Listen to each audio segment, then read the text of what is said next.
The Korean War began on June 25, 1950, when North Korean troops used open warfare to invade South Korea. The war was the result of the strong political divisions that followed World War II. At the end, the northern and southern regions of Korea were divided along the 38th parallel line and were respectively occupied by the Soviet and United States troops. Although the country is still divided, the aspirations of the Korean people are for reunification. One nation, one people.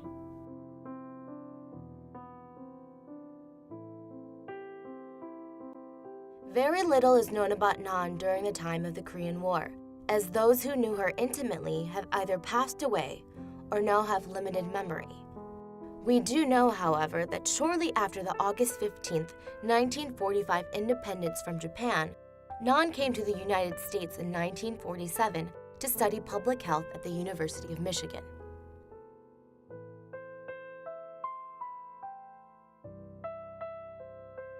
Dong-hae attended the Ewha Women's University, receiving her bachelor's in English literature in 1950 and a master's in psychology in 1953. I was very afraid of hearing gunfire during the war. It was a very difficult time. We had to sell our sewing machine to buy rice, and we not only ate the zucchini we grew, but also its stalks.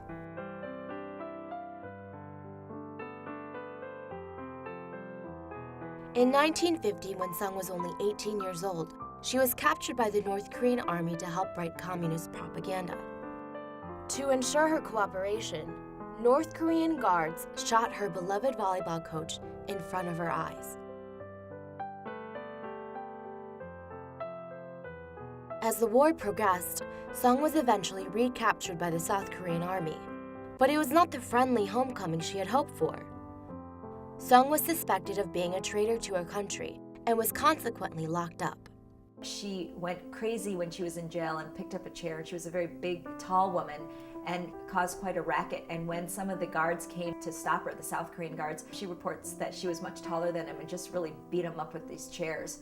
And so the American soldiers actually heard much of what was going on, and they were, of course, allies of the South Koreans, and they saved her. And as a result, they helped her and her family live through this wartime. They protected them, and my mother worked with the military. After the war, Sung attended Ewha Women's University, majoring in physical education.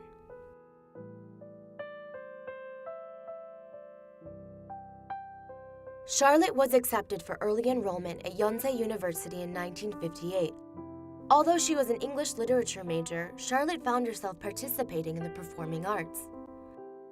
Only a freshman, she played the lead role in the school's play. And in 1961, Charlotte was crowned as Yonsei University's May Queen, which was a great honor for any Yonsei woman to receive. Soon after, however, Charlotte found herself under constant scrutiny and forever became conscious of her public image.